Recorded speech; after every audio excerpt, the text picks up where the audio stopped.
Chicken gravy சாப்பிட்டே ரொம்ப நாள் ஆச்சு. எங்க வீட்டுக்கார் வேற மலைக்கு போயிட்டு வந்து இப்பதான் வந்திருக்கிறாரு. சரி சிக்கன் கிரேவி சாப்பிடணும் போல இருக்குன்னு சொன்னா, நான் சொல்லி தரேன் நீ செய் அப்படின்னு சொல்லியிருக்காரு. நம்ம செய்ய போறோம். வாங்க செய்யலாம். இங்க பாருங்க லெக் பீஸ். நான் 50 ml கடலெண்ணெய் ஊத்தி இருக்கிறேன். 2 துண்டு பட்டை, 2 கிராம்பு, கொஞ்சோண்டு சோம்பு போட்டுக்கோங்க. 2 பெரிய வெங்காயம், 2 பச்சை மிளகாய் ஆட் பண்ணிக்கோங்க. இந்த வெங்காயத்தோட நான் 1 ஸ்பூன் மிளகாத்தூள் ஆட் பண்றேன். ஏன்னா கொஞ்சம் கலர் கிடைக்கும். நல்லா இருக்கும் பாக்குறதுக்கு. நல்லா வதக்கிக்கோங்க. வெங்காயம் வதங்கணும்னு 5 பல்லு பூண்டு, ஒரு துண்டு இஞ்சி, 5 சின்ன வெங்காயம் எல்லாம் சேர்த்து பேஸ்ட் மாதிரி அரைச்சு வச்சிருக்கோம். அதை ஆட் பண்ணி நல்லா வதக்கிக்கலாம். நல்லா இந்த அளவுக்கு வந்து எண்ணெய் பிரிஞ்சு வந்துடணும். இஞ்சி பூண்டு வந்ததுக்கு அப்புறம் வந்து பாத்தீங்கன்னா நல்லா வதங்கி வந்ததுக்கு அப்புறம் என்ன பண்ணணும்? தக்காளியை போட்டுறணும். தக்காளியை போடு போடு போடு சீக்கிரம் போடு. சும்மா 2 சின்ன தக்காளி, 1/2 கிலோ தான் நம்ம கறி எடுத்திருக்கோம். சும்மா 2 சின்ன தக்காளி. தக்காளி ரொம்ப அதிகமா போட்டாலும் நல்லா இருக்காது. சரி சரி. அதனால 2 சின்ன தக்காளி. இதெல்லாம் சொல்றேன், ஆனா டேஸ்ட் மட்டும் வராம இருக்கட்டும். பிச்சிருவேன். டேஸ்ட் எல்லாம் சும்மா தாறுமாறா இருக்கும். எனக்கு தெரியும் நல்லா இருக்கும். அவ்வளவுதான். அதுக்கு தேவையான உப்பு போடு. மீடியமா போடவா இல்ல? உப்பு அதுக்கு தேவையான உப்பு கறிக்கு எல்லாத்துக்குமே. கல்லுப்பு கொஞ்சோன்னு எடுத்து போடு. அளவு எனக்கு தெரியும், உனக்கு தெரியுமா? இரு இரு இரு இங்கே கண்ணுல காட்டு. இன்னும் கொஞ்சம் உப்பு கம்மி பண்ணிக்க. இப்படி உப்பு போட்டேன்னா முடிஞ்சிடும். ஓகே. மஞ்சப்பொடி கொஞ்சோன்னு போடு. போடு போடு. இன்னும் கொஞ்சம் போடு. இப்ப வந்து கொஞ்சம் வதங்கணும் தக்காளி. மக்களே, என் பொண்டாட்டி பாத்தீங்களா பசியில மில்க் பிகிஸ் பிஸ்கட்டை போட்டு நொறுக்கிட்டு இருக்கிறா. அவ்வளவுதான். இந்த அளவுக்கு நல்லா வதங்கிருச்சு. போதும், அவ்வளவுதான். கறியை ஆட் பண்ணிக்கலாம். ரொம்ப நாள் கழிச்சு கிரேவி சாப்பிடறதுனால கிரேவியை தான் ஃபர்ஸ்ட் சாப்பிடணும்னு சாப்பிடாம இருக்கேன். சாப்பாடெல்லாம் லெக்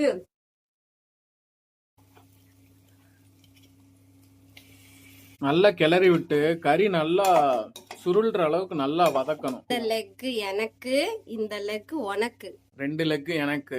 மக்களே, சாப்பிடாமலாம் வீடியோ போறோம். ஒரு லைக், ஒரு கமெண்ட், ஒரு ஷேர், ஒரு சப்ஸ்கிரைப், பெல் பட்டன் என்னன்னாக்கா எல்லாத்தையும் அமைச்சு விட்டுருங்க. ஒரு சப்போர்ட் பண்ணுங்க. ஸ்கிப் பண்ணாம பாருங்க. என்ன biscuit? Good day biscuit. Good day. எங்கள்ட்ட பிஸ்கட்ல குட் டே இருக்கு. உங்களுக்கும் அந்த நாள் வந்து குட் டேவா இருக்கட்டும். அவ்வளவுதான் மக்களே. ஒரு 5 நிமிஷம் நல்லா வதங்கிருச்சு. திறந்து பாப்போம். நல்லா தண்ணி பிரிஞ்சு. தண்ணியே நம்ம ஊத்தல என்ன, அதனால தண்ணி நல்லா பிரிஞ்சு வந்திருக்கு. சிக்கன்ல உள்ள தண்ணி.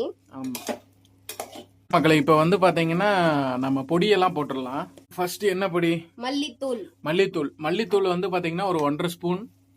அடுத்து வந்து பாத்தீங்கன்னா சிக்கன் குழம்பு மசாலா, சக்தி, ஆச்சி, என்ன வேணாலும். அதுல வந்து பாத்தீங்கன்னா ஒரு 4 ஸ்பூன் போட்டுக்கோங்க. இப்ப இது வந்து பாத்தீங்கன்னா கொஞ்ச நேரம் ஒரு 2 பெரட்டி விட்டோம்னா லைட்டா தண்ணி ஊத்தி நல்லா கொதிக்க விட்டுறலாம். அப்படியே சிக்கனை கொஞ்சம் வேக விட்டுறலாம். அது எப்படி இருக்கு அப்படின்னு சொல்லி நான் காட்டுறேன். அவ்வளவுதான் மக்களே. இப்ப நம்ம அளவு தண்ணி ஊத்த போறோம். அவ்வளவுதான் மக்களே. இப்ப வந்து பாத்தீங்கன்னா ஒரு கரெக்டா 100 ml ஊத்திருக்கோம். எனக்கு அந்த டம்ளர் அளவு தெரியும். அந்த டம்ளர் வந்து 100 ml தண்ணி. இப்ப நம்ம ஊத்துனது வந்து பாத்தீங்கன்னா ஒரு 150 ml தண்ணி ஊத்திருக்கோம். இதுல ப்ரோ டிப் ஒண்ணு இருக்கு. என்ன அப்படின்னா, இந்த இடத்துல நிறைய தண்ணி ஊத்தி கொஞ்சம் தேங்காயும் சீரகத்தையும் அரைச்சு போட்டீங்கன்னா குழம்பா போயிடும். இல்ல தண்ணியே ஊத்தாம அப்படின்னா கொஞ்ச நேரம் வேக வச்சீங்கன்னா ஃப்ரை ஆயிரும். சிக்கன் ஃப்ரை ஆயிரும். அதுலயே கொஞ்சம் லைட்டா தண்ணி ஊத்தி விட்டீங்க அப்படின்னா சிக்கன் கிரேவி. அவ்வளவுதான். கொதிச்சு வரட்டும். நல்லா கொதிச்சு வெந்து வரட்டும். என்ன ஸ்டேஜ்ல இருக்கு அப்படின்னு சொல்லி பாப்போம். மக எந்திரிச்சிருச்சு. பாப்பு குட்டி வேற வந்துட்டாங்க. ஹாய் சொல்லுங்க. ஹாய். மம்மு சாப்பிட வாங்கன்னு கூப்பிடு. மம்மு சாப்பிட வருவீங்களா? பாப்பாக்காக வாங்க. இப்ப வந்து தட்டை போட்டு விட்டுறலாம். அவ்வளவுதான். தட்டை போடுறோம். 2 கொதி வருது. சாப்பாட்டை போடுறோம். சாப்பிடுறோம். ஸ்மெல்லே தூக்குது. சிக்கன் வெந்துருச்சான்னு பாக்கணும். சிக்கன் எடு பாப்போம். லெக் வந்து ஈஸியாவே வெந்துரும். சுடப்போது. அத்தாடி சுடுது. அப்ப சுடாதா? சிக்கன்லாம் நல்லா வெந்துருச்சுப்பா. பீஸ் மட்டும் இன்னும் கொஞ்சம் வேகணும். ஒரு மீடியம் சைஸ் லெமன்ல ஒரு காவாசி லெமன் போடு. இன்னும் கொஞ்சம் வெந்தோன்னே எந்த ஸ்டேஜ்ல இறக்கலாம் அப்படின்னு சொல்லிட்டு காட்டுறேன். வெயிட் பண்ணுங்க. ஸ்கிப் பண்ணாம பாருங்க. லைக் பண்ணுங்க, சப்ஸ்கிரைப் பண்ணுங்க, கமெண்ட் பண்ணுங்க. மை டியர் மயிலு சேனலை மறக்காம சப்ஸ்கிரைப் பண்ணுங்க. எங்களுக்காக சப்போர்ட் பண்ணுங்க. ஹாய் சொல்லி உங்களுக்கு தேங்க்ஸ் கொடுத்துருங்க. எங்க எல்லாத்துக்கும் சப்ஸ்கிரைப் பண்ணுங்க. எனக்காக சொல்லுங்கம்மா.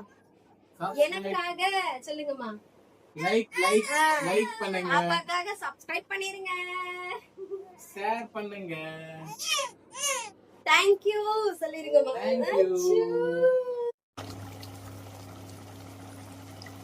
அவ்வளவுதான் மக்களே.